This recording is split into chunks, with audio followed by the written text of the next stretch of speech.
I have been coaching for 30 years, so I know how many great resources there are out there. I tried to bring them together at teachhoops.com. Let me help you become a better basketball coach. All sorts of great resources on there. And even the best part is the community, the one-on-one calls with me, office hours, you name it. You know, I've been there. You can see behind all the balls. You can see a couple of my players have played in the NBA. I am here to help. I am here to serve. So go over and check it out. Click above, down below, teachhoops.com. Enjoy the video. All right, welcome to Coach Unplugged. I got Coach Torbett here. So I'm super excited about this from a couple standpoints. Selfishly, I started running Read and React about 3 years ago. So I'm looking at my list. I think I have like 6 specific questions about Read and React, but we'll get to that.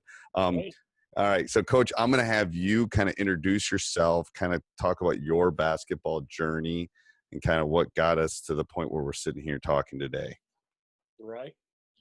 My basketball journey began, let's see, I'll make this short and sweet. All right. There's not a lot there. There's a lot. Well, let's see, probably the pivotal point in my life was I was 6'1" as an 8th grader. Everybody thought I was going to be some big center, you know. Right. Yep.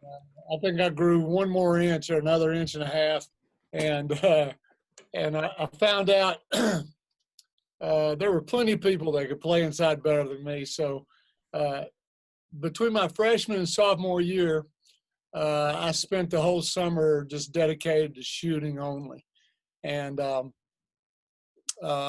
kind of changed the course of my life. I wound up being a pretty good shooter, good enough to go and play at the next level. You know, NAIA, played at Cleveland State Junior College. Then I played at Bryan College. But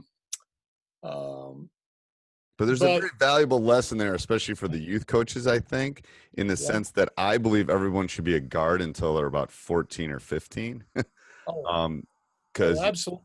don't you? I mean, we can get into the positionless thing, but it's like everybody that's listening to this, I bet can think about that kid that grew in elementary school and was the tallest kid on the playground and then just stopped. We all can probably name like 2 or 3 of those kind of kids. And Steve, that is why I include that in the story. Right.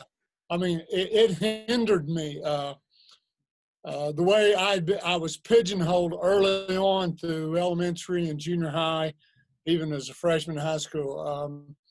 It's hard to overcome that, even if you're dedicated from there on. Just because in college I'm a 2 guard, and sometimes I'm a point. Right.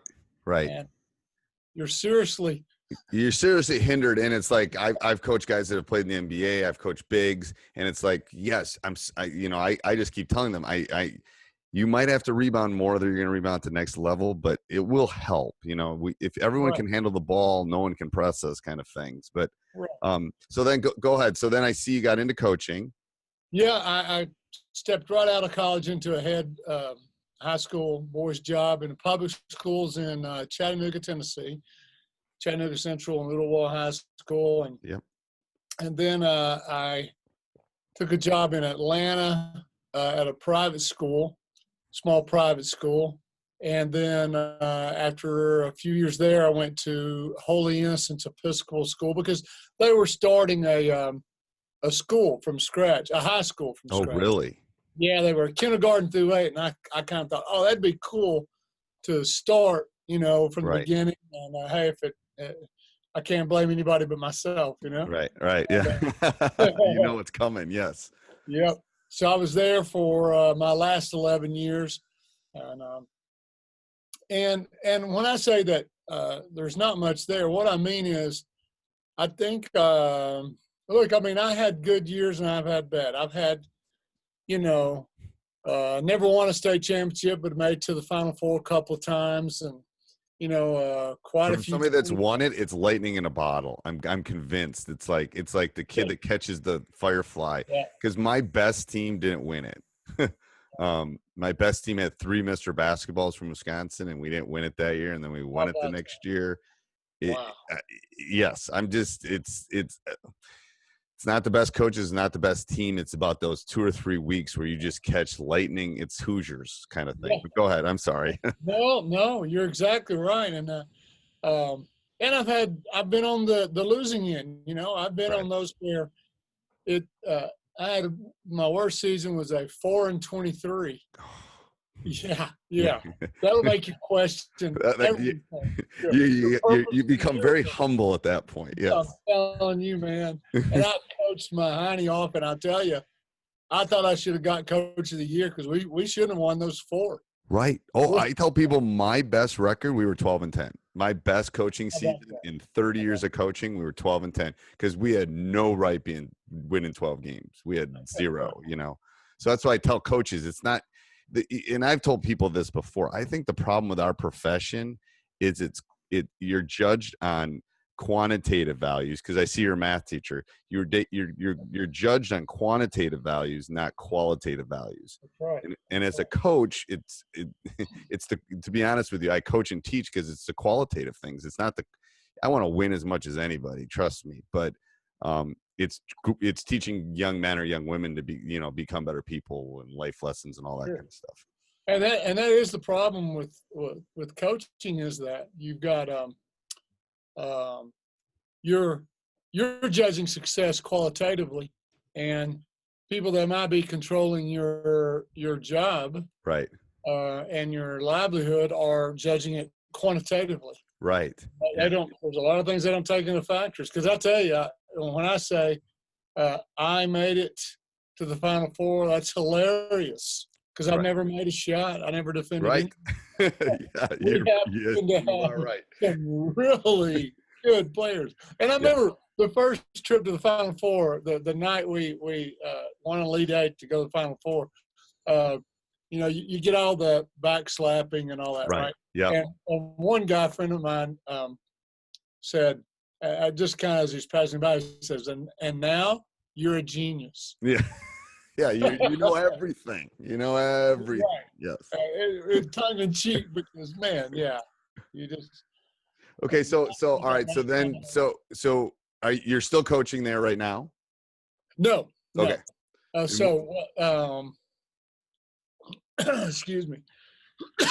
So there was a 2 or 3 year overlap in the early 2000s where a former assistant of mine wanted to start an internet company, sell DVDs, and I told him I would help and help him if he ever needed it. So he asked me for help, and he said, "I want you to do the basketball instructions." And I said, "Man, you're going to get like 3 sales. My mom, my dad, my sister. Right. Who am I? Right. And he said, well, he'd been with me for a while, and he said, I've seen you teach, and he said, if I can get people to view the material, I think your ability to break it down will bring them back. So, hey, why not, right? So I gave it a shot, and we started with shooting, ball handling, post play, one-on-one, just player development stuff. Right.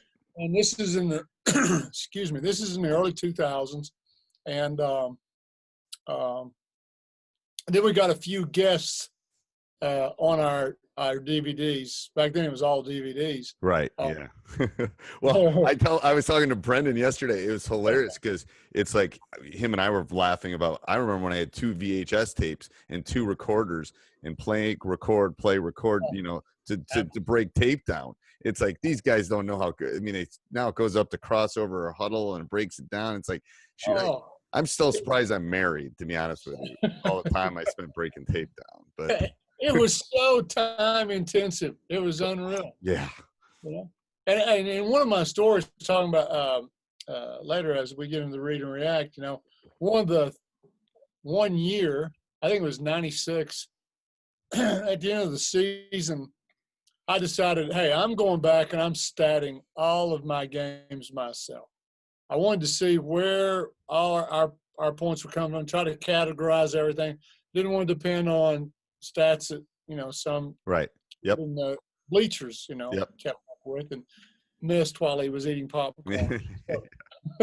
So and folks, I don't think they appreciate what it took to go back and take a DVD. I mean, I'm sorry, VHS. tape, right? In that time, VHS. Fast Right. forward, rewind, pause, write down. Right. And there's more than what they don't understand is there's more than one thing going on when you're watching on a thing. It's like there's a rebound, there's an assist, there's a turnover, it's like yeah. There's no iPad to hit a button and just Right. Right. Yeah. Oh, something like a huddle or crossover, that would have just been. Oh yeah. Awesome. I tell people it saved my life. It saved my marriage, saved my life. I'm in the basement. I'm not in the basement anymore breaking film down. Okay, so you started that. We'll get to the read react thing at the end because like I said, I do have a lot of questions. Okay. But so then that's obviously went from DVDs to. Yeah, well, we started, like I say, player development stuff. That's what I cut my teeth on. My first one was on shooting, naturally. Right. And most of this, Steve, came from, I had coaching insights and that type of thing, but most of it came from my experience in personal training, while I was coaching. And that's where, if you're going to make a business out of that, you've got to actually, you can't just, you might start doing it off of the cuff, but eventually you got to, what's the word, codify? You got to quantify it, and it's time for money too. It's like it's time for money too. And if you're not gonna be able to book all that time if you don't have, your lesson plans right. Yeah. Yeah, and I had to go like step by step. I had to start writing things down and, hey, what works, what doesn't, and developing a player, and so that's what I was putting on the DVD, and we happened to start getting a few NBA and WNBA guests on the DVDs. Okay. Mike Bibby was the first one. I do. I remember that one. I do remember that one. And then we got Yes, didn't you have some young kid too? I think. Oh, that was our ball handling. Yeah. Our ball handling, Andy Garcia. And by the way, he's just phenomenal with a basketball right now. He's in his mid-20s, I guess, and he's still in Laredo, Texas, and he's training. He's never stopped training other kids. Really? Wow. Wow. He's got a training business. Okay. And he's just magic with a ball. But, I remember him. The thing is, the great story behind that is I had one DVD out shooting, Now I'm still coaching at the time. And in the summer, I have this guy from Laredo. It was Andy's dad, Andy Garcia. And he's, hey, could I convince you to come out here and train my son for a few days, maybe a week? And, well, if the price is right, I will, right? So this is kind of neat. I get to cross the Mississippi River and go to a place in Texas and move in. This is kind of neat. Yep. And kid just was a workout king. I mean, the kid could work all day on his game. But when I saw him handle the ball, I said, I made a guy on the phone, called my buddy and said, hey, I know what DVD number 2 is. Yes. 7th grade, and he's just unbelievable with the ball. Right. Yeah. Our Mr. Basketball this year, Jordan McCabe, who's going to Cincy, has been doing that since he was a little kid, and he's the same way. It's like, it's like magic what they do with the ball. So then it expanded from that stuff. Yeah. I wound up with in 2000.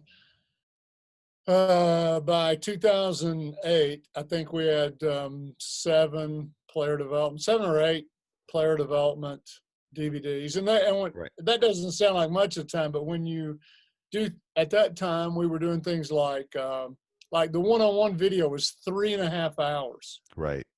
Because it wasn't just me on one-on-one. I also had Chauncey Billups. I had Rick Barry on it. I had Sue Bird. Folks like that on. And it was a different era too. You weren't shooting it on your phone. The editing was iMovie wasn't.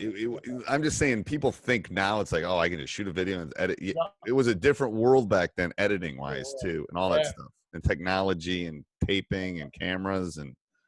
Yeah, you had to send your DVD off to be mastered and all kinds of stuff. Yeah. But during that, so the transition is. back in 03 and 04, in that same place, Andy Garcia in Laredo, Texas, had put together a camp where he had recruited 15 just hand-picked players from everywhere, a couple of European pros, about 5 or 6 college players, and the remaining 10 or 8 or 9 were high school. But they were from everywhere. I had a kid from Greece and Michigan and just from all over. All over. And they all came with a pedigree. You know what I mean? Like they were the best of the best. It was a 4-week camp.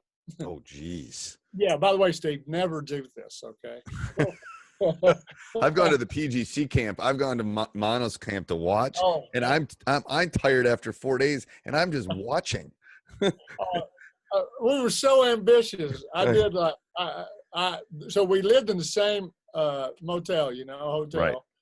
And our schedule was from 9 to 6, 5 days, and then half a day on Saturday. Yeah. And the kids went at night. They went to the local, workout gym, physical gym, to do, to be trained in weights and speed, agility, quickness. And that's crazy. First of all, youth is wasted on the young. I'm telling you, I used to do that stuff. I'd go from camp. I jump in my car. I go to the next camp. I jump in my car. I go to the next camp. Yeah, it just makes me tired thinking about it. Oh yeah, but poor kids, man. About middle of 3rd week, they got 1 gear. Right. I mean, they're just about toast. But we did all. You do all the player development stuff, and then you come back from lunch. We had to take like a 2-hour for lunch. Right.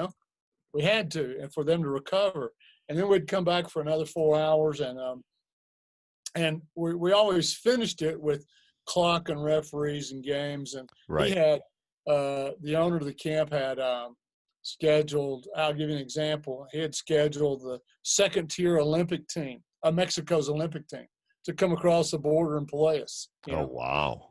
So I'm going like, okay, what am I going to teach these guys? Flex? Right. You're right. These are all every one of them's like a gunslinger. Like, right. Hey, they're all the best players on their team. Yeah, they're all the best players on their team. That's right. And so I'm thinking, what am I going to? And that's where the Read and React was birthed, and what I saw there just made me a believer. Let's just put it that way. Right. And so just from a historical standpoint, so that's when you came up with the idea. Yeah. When did we get to the point where you felt confident that you actually had something that was, because like anything, there's the first light bulb, and then there's the last light bulb. Yes. I didn't even have a name for it in 03. Right. Okay. And see, I was going back to coach at that time. Right. Yeah. You're just trying to keep the ship moving. Yeah. Here's what's so weird is it was at that time that the company Better Basketball just took off. Okay. Woo took off. My partner said, look, we got to either fish or cut bait, because you've either got to go full time if we're going to make a go at this, or he can't do it by himself. And so I said, man, I put together this system that, I'm absolutely convinced. Well, anyway, so I was not able to take it back to my team. So the next summer we had the same camp, whole different group of kids. And I said, okay, I got to test this again. All right. Right. Maybe it was a function of the kids, right? Right. Yeah. You don't know. You're experimenting. Yeah. Right. So this time I went in, I didn't have to discover it. Right. I went in from the beginning, right? And it's like, holy cow. So as soon as that 4 weeks was up, I called every friend that on every level of basketball still coaching and said, look, I got something, don't even have a name for it, but and I can try and describe it, but if you want it, I'll show it to you, but I'm pretty sure it's a game changer, Right. I think it'll give you an edge, all that kind of stuff. Yep. Well, Steve, just think about you. Who would you call? Look, the people I called trusted me that, I'm not even coaching at the time, right? Right. And so I had high school, middle school, girls, boys, veteran coaches, Right. You wanted to send it out to the world to see what happens too. It's like, Yes. it's your first model. You got to send it out and Yes. see if the light bulb works or not too. And so first I gave it to them in notes. Guess Right. what? They couldn't do it. No. Every time it was like, Rick, you're going to have to come and show us. I'd work with them through the summer, or come work with them during their season. And that's when it dawned on me, okay, if I'm going to transfer this, I can't do it with notes and that type of thing. Right. With drawings, with diagrams. I'm going to have to put this on like a DVD or Right. that type of thing. And so it was really, so for 4 years, Steve, those coaches convinced me to put it out, to get it to public. Right. And one of them, he's retired now, Buster Brown. He had about the best girls record in high school in state of Georgia, all classifications during the 90s, won a state championship. And he said, Rick, I don't want you to, because I've got an edge now. This is Right. Right. But let's face it, he said, you've got something that the community needs to see. They need to get a hold of this. Right. And of course, the feedback that I was getting from these coaches was opening up, was just making me see other things. Right. Okay? So that's the thing, is you got to put it out there to see. Yeah. Yeah. Yes. And, you don't see it all at one time. Right. You don't. I mean, I'm not smart enough. You can't. You can't see the trees through the forest sometimes. You're so. I mean, I've started small businesses too. You're so like this. You're so narrow. People are listening, are seeing this. I'm putting my hands over my eyes. You're so narrow-minded because you see one thing, but there's 6 other things going on that you just can't see. Yeah. Right. And something, this coach would teach it this way, and this coach Right. would teach it that way. And another coach would call me and say, something, I found if I taught this first, then this became easier. I was just getting all that kind of feedback, And I thought, all right, listen, I had another friend that said, if you try to wait until it's perfect, you'll never ship it. Yes. Yeah. Because nothing's ever perfect. Yes. That's right. He said, hey, ship it, get it out there. And I really am not trying to be, this is not a case of false humility. I really sincerely believe, and I still do, there are coaches that are just so much smarter than me on so many levels. If I could just get it out there and get it in their hands, they would see things that I didn't see. Right. And maybe we could all stand on each other's shoulders and kind of change the paradigm.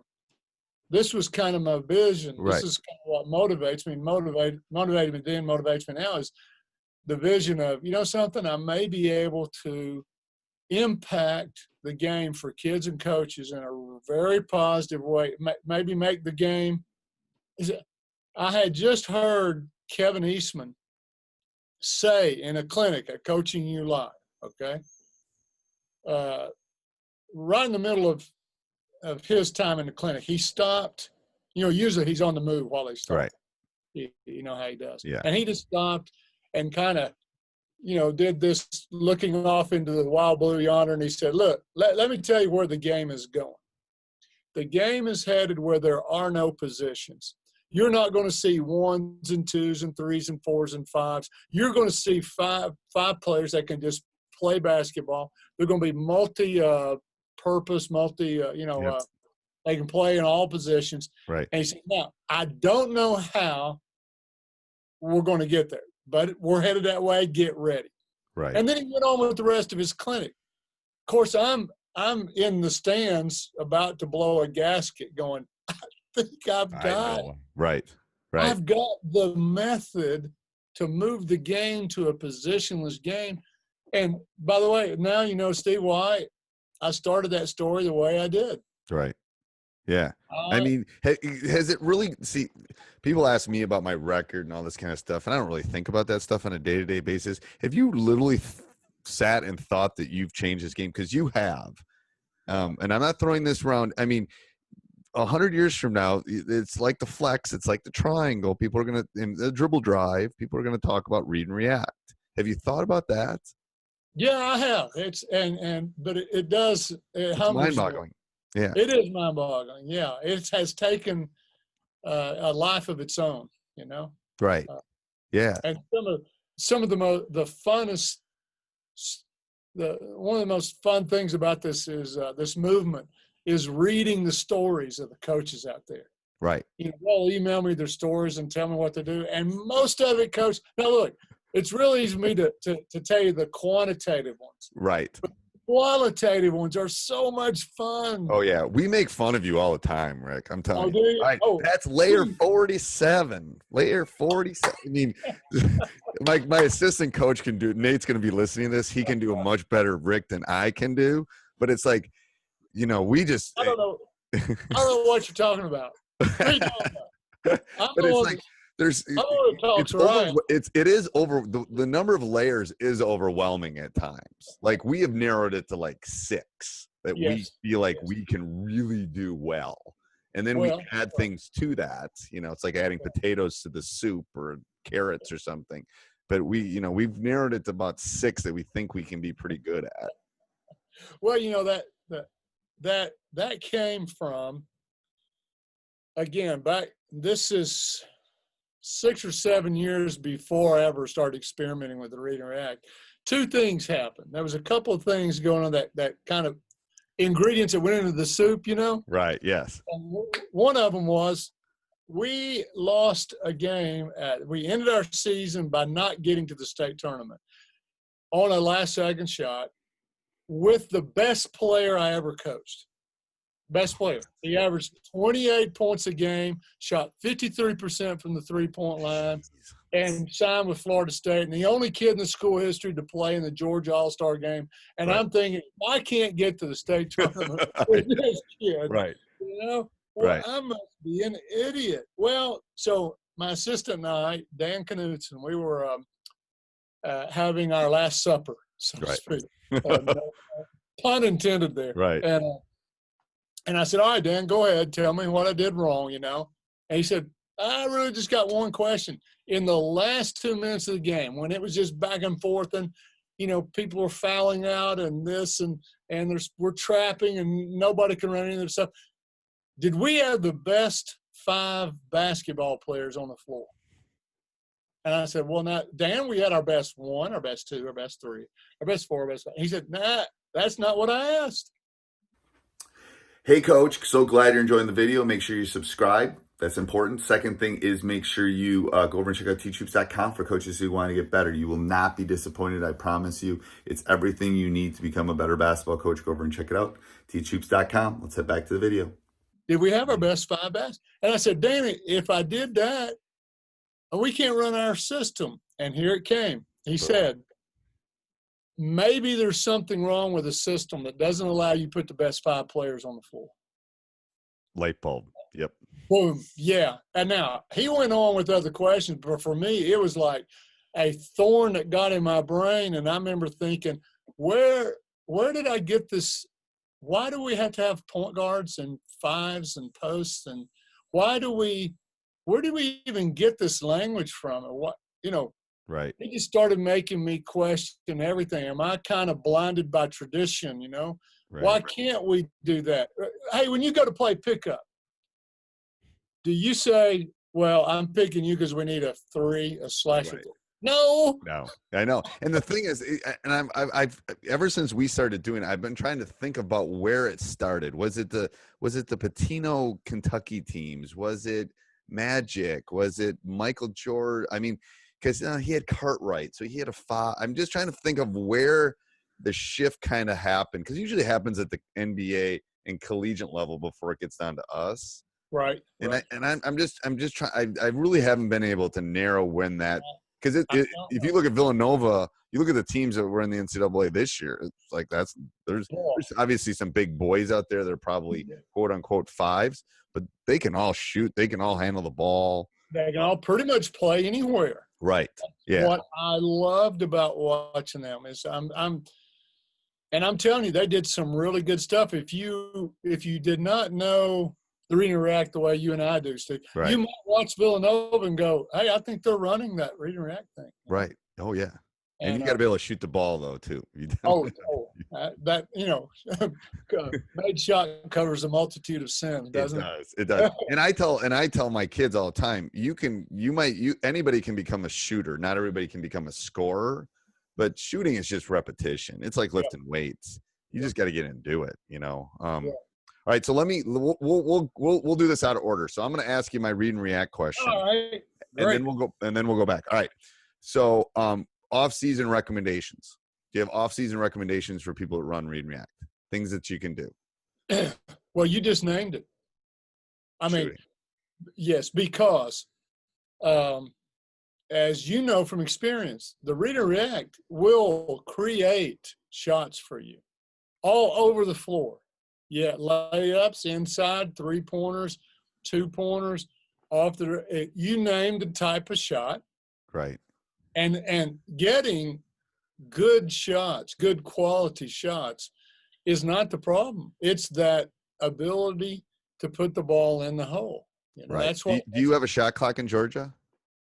No. No. So we don't either. So there's times that we'll come down and it takes us 45 seconds to get one, which is crazy.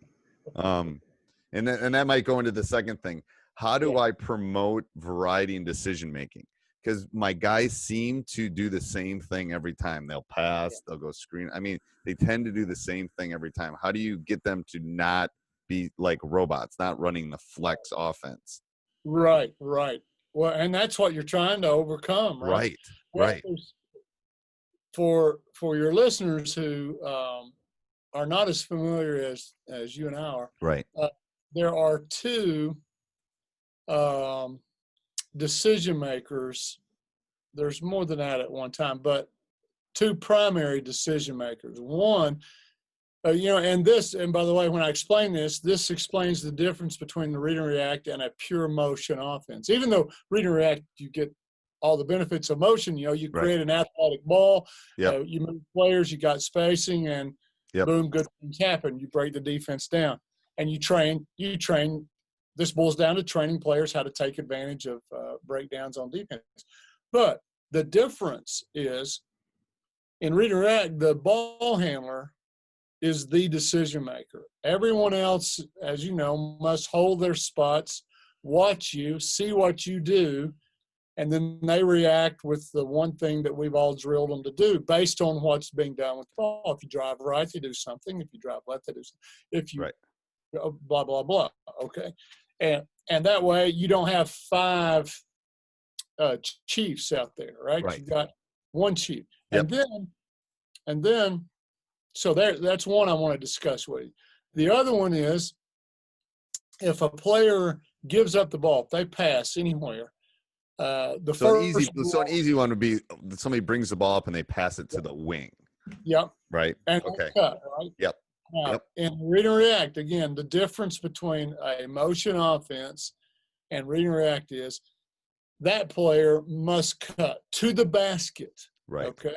Not just cut anywhere, but to the basket, because they are our first scoring option. Okay. We're going to put pressure on the rim, but the moment that player's feet hit the lane, we allow them to become an independent decision maker. That's when we give them decisions back. At the point of the pass, no, they've got to cut. Right. But as soon as their feet hit the lane, if they've not gotten the ball, they can do a number of things. You name it, and of course we've got a layer for it.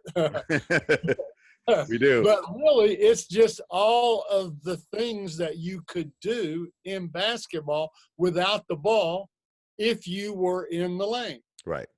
Yep. I could post up. I could screen for another post player and then get myself open. I could go back screen anybody on the perimeter. I could set a pin screen. I could use a pin screen. I could set or use a brush screen if another cutter's coming. I mean, this just goes on and on and on and on, right? Right. Now, so back to for the listeners listening, there's one decision maker with the ball that trumps everybody.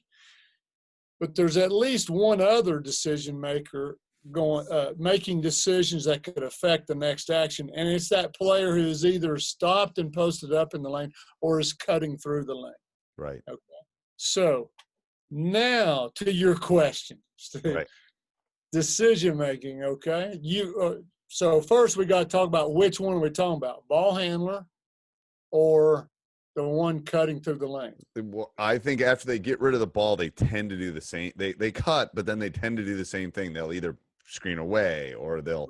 I mean, they get very. When I've charted it, they get very robotic. And the kid that posts up is the kid that posts up. He's not the kid that sets the back screen, or he's not the kid that brushes it. I mean, how do you break them of that habit? Okay, great question. Great coaching question too. But I'm going to give you an analogy from jiu-jitsu. It's a wrestling type of submission sport that my instructor would teach one particular move. Okay. Yep. And of course, there's a counter move to that your opponent's got to do, right? Right. So you teach it, and then you set up the drill, and you do it, right? Well, immediately your mind goes to what ifs. Well, can I do this too? And then, but what if he does this? Can I do this? Very well. The instructor would never let us go on. Okay. Okay. Now there's a few really gifted people. LeBron James is one of them. Yes. That could go, oh yeah, I can see all of the options here and choose the correct one based on my opponent. But for the rest of us mere mortals, my instructor would say, no, I want you to do this one, this particular move, or this particular counter to that move over and over and over and over and over and over. And then once we could do it without thinking, then he went to the next one and said, okay, here's your next one, because that one's going to get stopped. So here's your next, and I want you to stay here and drill and drill and drill and drill. And of course I resisted and stuff, but over time, all of the options became habit, based on how my opponent is playing me, right? Well, analogously, I think you must give, and you could give all the cutters the same one, or you could customize it. Joe, when your feet hit the lane, I always want you to do blank. Okay. Ooh, I like that. Like I have a kid. Like every time you go in, you should post up. No, every time you go in, you should look for a layup or screen away. Okay, I like that. And Bill, since you are the best three-point shooter, I always want you hitting the lane and then back screening someone one pass away from the ball. Right, because then you're ready for your three. You're going to shape up to shoot, right? Right. It doesn't take Bill long to learn that one. Yeah. He's a shooter. There has to be a benefit, though, sometimes, too. I have to show them that. It's like, if you set this screen, then you are going to be open, too. It's the, egocentric kind of. What you just said might be the most important part of teaching the read and react. Right. I'm lying. What you just said may be the most important is how do you sell it? Right. You got to sell it to the kids like, look, hey, here's why you're not doing Bill's decision, Joe, because this is how we're going to take advantage of your strengths right now and hide your weaknesses. You're going to help our team by blank. You know? Right. Now, later on, Joe, we're going to add to this. Right. We're going to start developing. But for right now, I don't want you making, 6 different decisions in there. Right. I want you to always set a pin screen. I want you to always stop and post up in the short corner. You name it, right? Right. Now, once they get good at that, now I'm talking about the individuals. Right. Once they get that, then based on their strengths and weaknesses, you go on and you add another one. But hey, let me give you a great example of this, okay? Okay. This was about 4 or 5 years ago. Delphi University, Division II up in New York, I think. Yep. They had a point guard come in. Her name was Ando Tron. I think she's coaching now, or she might still be playing over in Europe. She came in. Hey, Steve, this is the consummate point guard you want. Listen to this. I mean, she'd already watched, studied, knew the language of the entire read and react before stepping on the floor at a Delphi. Right. I mean, this is coach's dream. Right. Okay. He's coaching the other girls, Right. telling them what reactions they should be. I mean, it's like having a coach on the floor. Okay. Right. She's their best 3-point shooter, and she can get to the rim. Now, she's the smallest player on the floor, but she can get to the rim. She's fast. She's a good ball handler, goes right or left, best 3-point shooter. All right. The first 4 or 5 games was disastrous for her. So the coach called me and said, hey, could you do like a Skype with her, a little one-on-one, and just find out what's going on in her brain, you know? So I did, and I asked her, and she, because I'd watched the games, and I said, well, what seems to be your problem? And she said, look, when I hit the lane, and she started going through all the different things that she could do, and she was ticked that her teammates were not responding to this. Right. You know, Yep. each one of these, you know. Yep. Yes, my post is at the high post, coach. So when I cut to the basket, if I don't get it, then I turn and I make the Utah screen, and then Right. I'm looking to shape up. I mean, she's going into stuff like that, right? Right.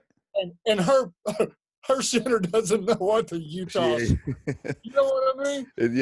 Yes, it's simplifying the layers. Yes. Yes. So she was just paralyzed by all the things, and why aren't they? And I said, okay. And listen, I'd love to tell you that was brilliant here, but this was a shot in the dark, and it worked. And I said, hey, let's try this, and then we'll get back together later. And I said, let's simplify things. I said, you're the smallest on the floor, right? And she said, yeah. I said, well, I'll tell you what, when you hit the lane, I only want you to do one of two things. One of two, just two decisions. On the first one, go set a screen for your post wherever she's at. Now, they played their post everywhere. Right. High post, four corner, mid post, weak side, strong. I said, because they will not want to switch that, right? Right. Yep. Big, little with you, they will not And want I want to switch that. And I didn't have to tell her to play off of that. You know, after she sets the screen, she's going to take her next best action is going to be good, okay? And then I said, now, you're also the best 3-point shooter, right? And she said, yes. You know, I mean, Right. she knew. You know, She yes, knew. I am. And I said, then if you don't set a screen for your post, then go set a back screen for one of your teammates that are one spot away from the ball and shape up for the three. Okay. Steve, I never had to call back. We never had another call. That totally. Because it's simplified. Yes. And now she was decisive and aggressive Right. and intentional with Yep. her actions in Yep. there. Yeah, she went on to do some others, but just getting her started down a simple, for her, 2 decisions. Well, I think you can do that. I know you can do that with every one of your players. Give them one, start with one. Right. And by the way, someone watching your team, They won't know. no, they won't. Only you know what their decision is when they hit the lane, you know? Right. Right. And And then you build on it. Then you build on the layers, And you because build. then it's like, okay, your season starts in November and ends in March. By December, you're maybe adding a second move, and then because and then you give them 2 or That's 3 right. weeks doing that, and then you add another one. It's perfect teaching things. I agree. I never had thought about that though. And some kids, their cup's bigger than others, Yes. so you can put more in it. Right. This is why I can't put that. I'm just not good enough to put that on DVD. You know. Right. Right. You follow me? Yeah. And it's like, and it's like, well, I teach, I'm a math teacher, like you're a math teacher, I saw. And anyway, it's like, I tell them the first day or first week of school, I say, John here might spend 5 minutes on the homework, and Susie might spend 43 minutes on the homework. You can all do it. It's just, you know, some of you have strengths in some classes and others. And, you know, that's where building on, I think that's perfect. All right. What would your ideal shot chart look for, like for the Read and React? If I gave you a shot chart, what would it look like? all inside the restricted arc. You think so? Could that happen? Well, no, it No. can't. Of course, it can't. But I'm basing that on you know, the shot charts. If you look them up, you know, online and stuff, you look at the numbers. The highest, the most points per shot you'll get are shots that are inside the restricted area. Yep. Because they also lead to free throws. Yep. Okay, so it's not just the 2 that you're getting. You're getting a, you know, Right. foul. there as well. The next highest is the corner 3-point shot. I know, that's crazy. Isn't that crazy? So counterintuitive. I know. The stats teacher in me just thinks that's, I just can't, I know. Numbers don't lie. Numbers don't lie. I know. Once I start watching, it's just unbelievable. You will go back and watch the NCAA tournament and just watch the corner threes. It's unreal. So defensively, you should have a counter to that. I'm just thinking the other side of the court for the people listening is you got to take away that corner three. You got to run. Hey, forget closeouts. You got to run people off of that. You know. Yeah. You know what I mean? You got to change their shot. That or they got to be in the second row of the bleachers. That's right. That's right. The next highest is any other three. Right. The next highest, well, now we're getting to the lowest, is the mid-range jumper. Which is lost. The game has lost it. Yeah. And this is going to surprise a lot of listeners, okay? But the lowest percentage shot is in the lane outside the restricted area. In the lane, outside that charge. But people don't know it's the charge semicircle. Yeah. Outside. Wow. Yes. Now the highest is inside. Right. Because it's a layup, basically. It's a layup. Yeah, it's right. You know, it's that third grade. We call it like a third grader can make. I always tell my boys the easiest shot in basketball is the free throw. And they look at me and they go, "What do you mean? It's not easier in a layup?" I go, "Yes, it is, because it doesn't change. Layups change because you have defenders there. You could shoot in a free throw in Wyoming is the same as a free throw in Maine. They are the exact same distance. The rim is the exact same height. Nothing's changing. But man, layups, is it off of 1 foot? Is it off of 2 feet? Where is my defender? What angle do I have on that? Yeah. Is there a help defender near me? Am I leaving the ground from the same spot? I mean, there's variables there. There's a lot of variables. Okay, so last one on Read and React, then we'll get to a couple other ones I have. What cuts or actions do you think will give your team the most open looks? And my assistant sent me this one, and he said, "Don't take it depends" as the answer. So, John, if you're listening, that's for you. It says, what cuts or actions do you think will give your team the most open looks in the Read and React? Now he said actions, like a cut or a back screen or those kind of things. Actions. Okay, so he's not saying one action. Okay. No. Okay, good. Yeah. Good. I don't think I can answer that. No, but he says the ones you think are the best for getting good looks. All right. Okay. I think it is. And it's probably not the initial cut to the paint because we have not had as much luck with that. Sure. And by the way, would you remind me? Would you ask me about just cutting to the line in a minute? Yeah. I want to tell you something about that. Okay. So the actions you think that will get the most open looks in the Read and React. Yes. All right. The first two, and you know something, as soon as this podcast is over, I'll think of something. I'll come up with something else. All right, you can send it to me. I'll put it in the show notes for the people that are listening. All right. But here's how I'm trying to answer this. Okay. For the most teams on the most levels. Right. Okay. Because as soon as you start, that's why he doesn't. And I would say most of the people listening to this are youth coaches and our high school coaches. Okay. So we're dealing with kids that are 10 to 12 to 18. I mean, there's other people that listen all over the world, but I mean, I would think that's the demographic that's listening to. All right. We're talking percentages here. Okay. Yeah. The two actions, I'm going to say two. There's two. And it's, and one of these, well, both of these have varieties in them, but it's drafting. Drafting is, okay, so a team, let me give you a couple of examples. Steve, you pass the ball to me and you cut. You are on my right. Okay. And you pass the ball to me and cut. If I catch it and immediately drive right, as if I'm trying to follow you to the goal, Okay. like two race cars drafting each other. That's where Okay. we get to our draft. I'm Right. drafting you. Yep. The reason that gives more good opportunities is twofold here. One, you're taking away on your cut. And this is why, Steve, I don't care if you ever score on a pass and cut. I really don't.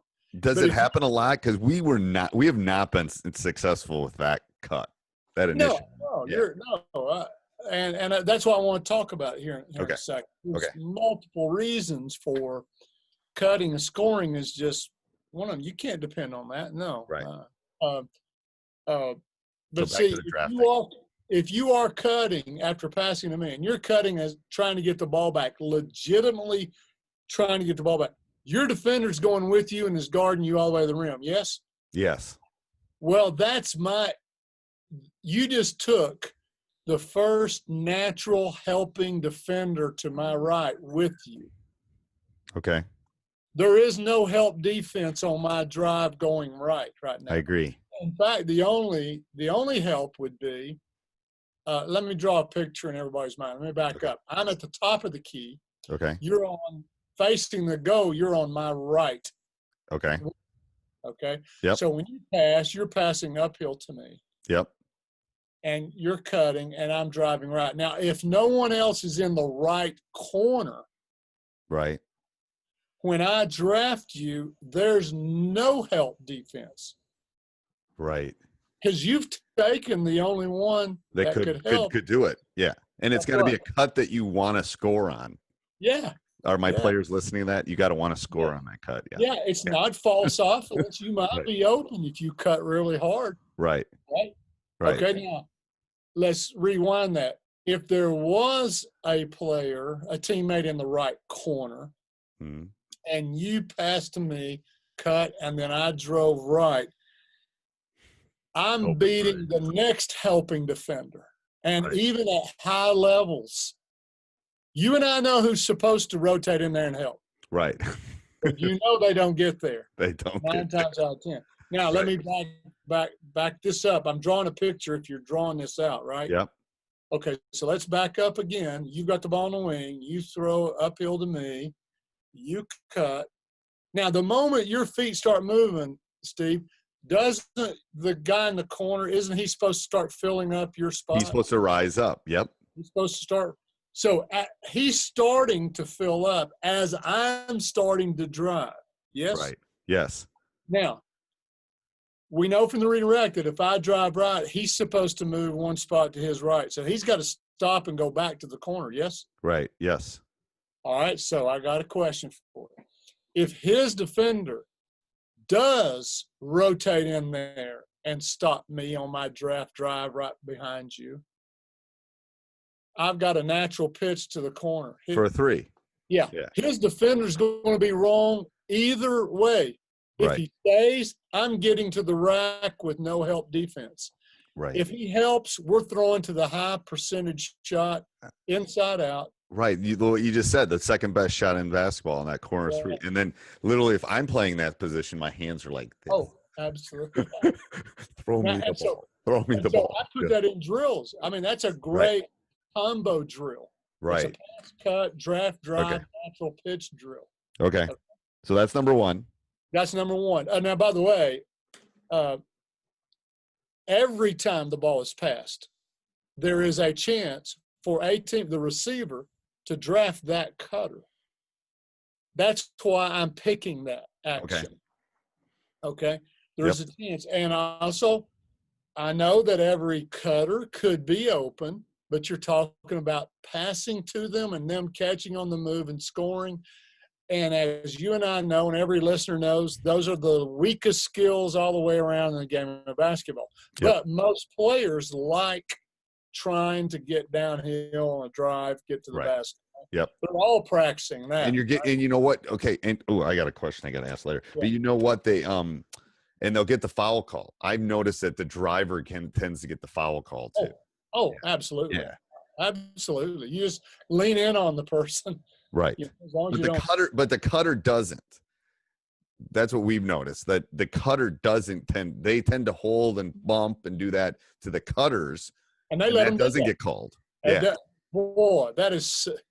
I wish the whole officiating association could hear that. Amen. I'm telling you, that's my biggest harp. It's like, Yeah. why can you hold when he's cutting and I can't run my offense?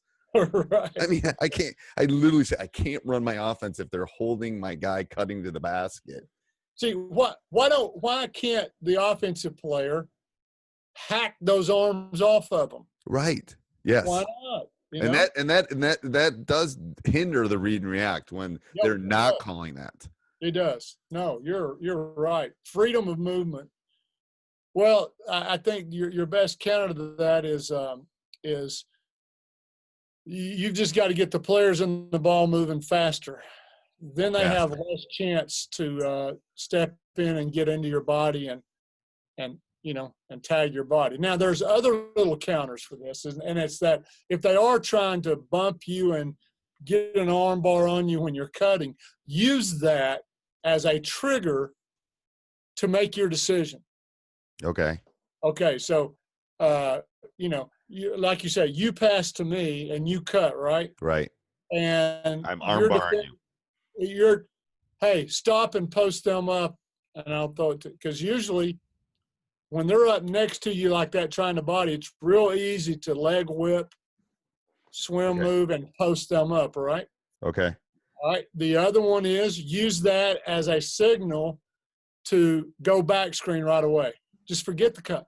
Not forget the cut, but forget finishing the cut. Right. And go on and screen for whoever. That so might the back be, screen will counter that. Yes. Now, Iowa's women a couple of years ago, I remember watching that. They didn't run it this year, but a couple of years ago, their post player would be on the weak side. All right. They would always start on the weak side. So, so the point passes the wing and cuts. Okay. If she cuts through unhindered, untouched, she would go on and do her thing, back screen on all this.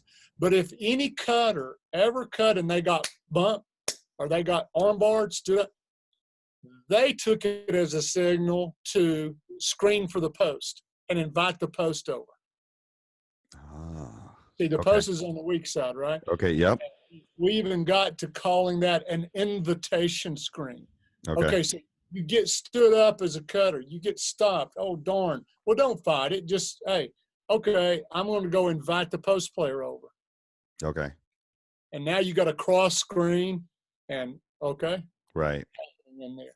Okay. So you gave me one. I want another one. That was the first one? Yeah, after the draft. And by the way, and before I leave the draft. Yep. See, any dribble at can turn into a draft. So let's go back to our situation. I now have the ball at the top of the key. You are on my right wing. Yep. Steve. I dribble at you. You cut. If I turn the corner and draft you, you've taken your guy. Yeah. You've taken the first helping defender away from. So a dribble at draft drive. Okay. I don't have to wait for the ball to be passed to me. Right. I could dribble at any teammate, send them to the goal, and draft them immediately. Okay. Does that make sense? Yeah, that makes a lot of sense. Now, hey, look, that takes a little more than you do have to teach a little body language, change of speed, leaning in low with your shoulder, that kind of thing. But if you've got a little bit of deception in you as a player, a little bit of craftiness, every dribble at, it's an opportunity for two people. The person you're dribbling at might be open, and then you could turn the corner. Okay. And draft them. Okay. So draft drive. All right. The next one I would say that give you the most is pin screens. Okay. Because there's such a wide variety and so few teams do them.